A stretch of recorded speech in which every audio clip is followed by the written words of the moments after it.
हर महादेव, श्री शिवाय नमस्तुभ्यम। इस मार्च महीने में अर्थात फागुन महीने में खरमास कब से लगने जा रहा है, जिसे मलमास भी कहा जाता है, जो कि शुभ नहीं माना जाता किसी भी कार्य को करने के लिए। और साथ ही व्रत कर रहे हैं तो उन्हें करें या नहीं, उद्यापन का क्या नियम है, इस वीडियो में यही जानेंगे। खासतौर पर कई भक्तजन पशुपति व्रत, प्रदोष व्रत, सोमवार व्रत या कोई विशेष नियम लेना चाहते हैं अपने भाग्य को उज्जवल बनाने के लिए, या कोई विशेष उपाय करना चाहते हैं तो क्या करें क्या नहीं करें, इस वीडियो में यही संपूर्ण नियम और शास्त्र विधान के साथ आपको जानकारी मिलेगी। तो वीडियो के अंत तक बने रहिएगा। आप जानते होंगे खरमास जो कि शुभ नहीं माना जाता है। ऐसी मान्यता है कि जब सूर्य जब बृहस्पति की राशि धनु या मीन में भ्रमण करते हैं तो खरमास शुरू हो जाता है।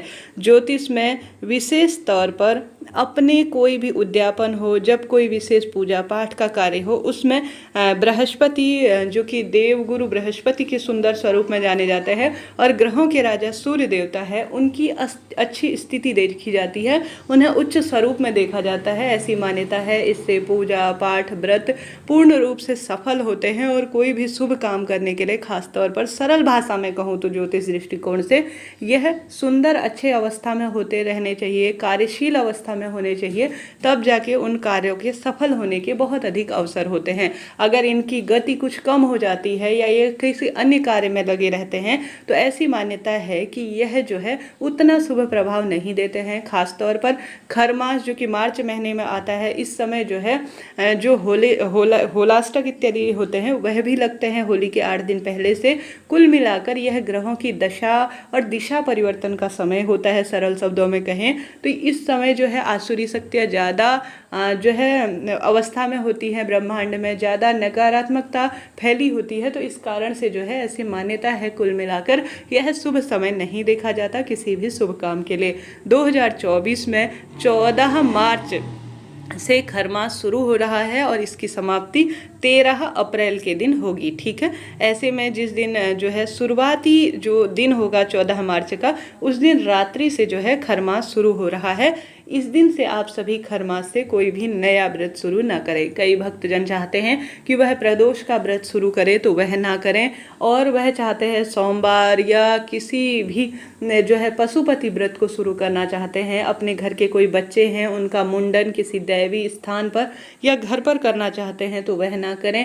किराए का मकान इत्यादि बदलने से भी स्वयं को रोके, स्वयं को बचे। अगर इन चीज़ों का आप ज्ञान रखते हैं तो अपने ज्योतिषाचार्य से पूछेंगे तो वह जरूर आपसे यही कहेंगे कि थोड़ा समय रुक जाइए। कम से कम 14 मार्च से 13 अप्रैल, कम से कम 1 महीने का यह समय है। तो इस समय में जितना संभव हो, नए जैसे विवाह के लिए कपड़े खरीदने जा रहे हैं तो इस समय न खरीदें। प्रथम बार अगर बहू जो है ससुराल से मायके जा रही है या मायके से ससुराल जा रही है तो वह जाने से रोके। यह समय जो है ज़्यादा लंबी यात्रा करने के लिए शुभ नहीं माना जाता। नए मकान का नींव जो है इस समय खुदवाना सही नहीं माना जाता। साथ के साथ किसी रोका सेरेमनी और जो गर्भाधान इत्यादि के लिए भी शुभ नहीं माना जाता। साथ के साथ इस समय जो है कोई भी शुभ कार्य, विवाह और बड़े बड़े कार्य तो होते ही नहीं हैं। इन दौरान छोटे मोटे जो शुभ कार्य होते हैं उन पर भी पूर्ण रूप से रोक लगानी चाहिए। उन कार्यों को थोड़े समय, एक महीने के लिए रोक देना चाहिए, ऐसा शास्त्र विधान कहता है। तो अगर आप सभी भी इन चीज़ों को मानते हैं, ग्रहों की दशा चाल देखते हैं और हर एक अवस्था में प्रभु को मानते हैं, तो कुछ चीज़ें कही गई हैं, इनको आप माने या ना माने, प्रत्यक्ष और अप्रत्यक्ष रूप से इनका जीवन में किसी न किसी स्वरूप में प्रभाव पड़ता है। प्रत्येक व्यक्ति इन चीज़ों को मानता है और करने का और स्वयं को रोकने का भी प्रयत्न करता है।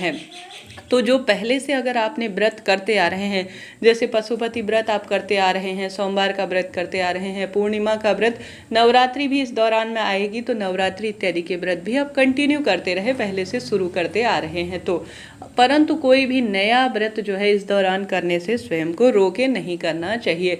इन नियमों का ध्यान रखें, इन चीज़ों का ध्यान रखें तो आपका व्रत ज़्यादा सफल होगा। आप सभी 13 अप्रैल के बाद खूब सुंदर तरीके से नया व्रत शुरू करें। पुराना व्रत अगर आपने किया है, कोई श्राद्ध कर्म आ रहे हैं, पूर्णमासी का व्रत आ रहा है या कोई भी व्रत आ रहे हैं तो कंटिन्यू आप सभी करते रहें। परंतु इस दौरान कोई नया शुभ काम, नए वस्त्र, नई श्रृंगार की सामग्री ना खरीदे, कोई भी यात्रा दूर की करने से बचे। कुल मिलाकर यह समय शुभ नहीं माना जाता। साथ ही आपके प्रश्न आते हैं कि दीदी पशुपति व्रत का उद्यापन या किसी भी व्रत का हम सभी उद्यापन करना चाहें तो हम क्या करें। तो उद्यापन करने में कोई दोष नहीं है, उद्यापन आप कर सकते हैं। आपने कार्य नहीं शुरू करना है, परंतु जो कार्य चलते आ रहे हैं उन्हें पूर्ण करने में कोई दोष नहीं है। तो इस चीज़ का आप ध्यान रखें। अगर आप पहले से कोई कार्य करते आ रहे हैं, जैसे सोमवार के व्रत का उद्यापन, शुक्रवार व्रत उद्यापन करना चाहते हैं, वैभव लक्ष्मी व्रत इत्यादि, और कोई भी जो है व्रत पहले से करते आ रहे हैं तो उन्हें पूर्ण करें, कोई दिक्कत नहीं है, उद्यापन करने में भी कोई बुराई नहीं है, परंतु उन व्रतों को शुरू ना करें। ठीक है, यह बात हो गई। कोई भी प्रश्न रह जाए तो पूछ लीजिएगा, आपका अपना चैनल है, सभी सवालों के जवाब आप प्राप्त करेंगे। और गलती करने से बचें। चैनल पर नए हैं तो लाइक करें, शेयर करें, सब्सक्राइब करें। इस दौरान कौन कौन से कार्य करने चाहिए इस बारे में भी आपके प्रश्न आते हैं। ऐसा शास्त्र विधान है कि इस समय जो है आप सभी, खासतौर पर मैं बताना भूल रही हूँ, शाम के समय चौराहे इत्यादि पर भी जाने से बचे, खासतौर पर बाल खुले इत्यादि छोड़कर, ऐसा शास्त्र विधान कहता है। साथ के साथ इन दिनों जो है आप सभी आवश्यक रूप से इस खरमास के दौरान क्या करें, सूर्य से संबंधित चीज़ों का दान करें, गुड़ का दान, तांबे की वस्तु का दान, आप नमक का दान कर सकते हैं, गेहूं का दान कर सकते हैं, लाल कपड़े का दान कर सकते हैं। इस तरह की वस्तु जो सूर्य ग्रह से संबंधित होती है, गुरु ग्रह से संबंधित होती है, क्योंकि यह गुरु और सूर्य देवता के राशि परिवर्तन का समय है, तो आप चने की दाल दान कर सकते हैं, पीले कपड़े दान कर सकते हैं, आप जो है विष्णु सहस्त्र नाम का पाठ कर सकते हैं, सूर्य देवता से संबंधित नाम मंत्रों का जाप करते हैं तो शुभ ही शुभ फलों की प्राप्ति होती है। तो इस तरह से आप सभी को साधारण सरल तरीके से प्रभु की उपासना में, दान, पूजा पाठ, मंत्र जाप में अपना समय व्यतीत करना है। केले वृक्ष की पूजा करें, सूर्य नारायण भगवान को जलाभिषेक करें, महादेव की सुंदर पूजा करें, निश्चित ही भाग्य प्रबल होगा, दुख दरिद्रता कटना आरंभ हो जाएगी। इस दौरान जितना प्रभु का चिंतन किया जाए ना, उतना शुभ फलों की प्राप्ति होती है, ऐसा शास्त्र वर्णन कहता है। जब कोई ऐसी आवश्यक बात हो कि बहुत अधिक दिक्कत लग रही है, तो फिर तो देखिए कोई भी कार्य इन चीज़ों का वही नहीं रह जाता जब इमरजेंसी हो, परंतु इमरजेंसी नहीं है, काम चल रहा है, स्वयं को रोक सकते हैं तो रोकने का ही प्रयत्न करें। साथ ही इस दौरान जो है होलाष्टक भी लगते हैं। होलाष्टक होली से 8 दिन पहले का समय जाना जाता है, जो कि शुभ नहीं माना जाता।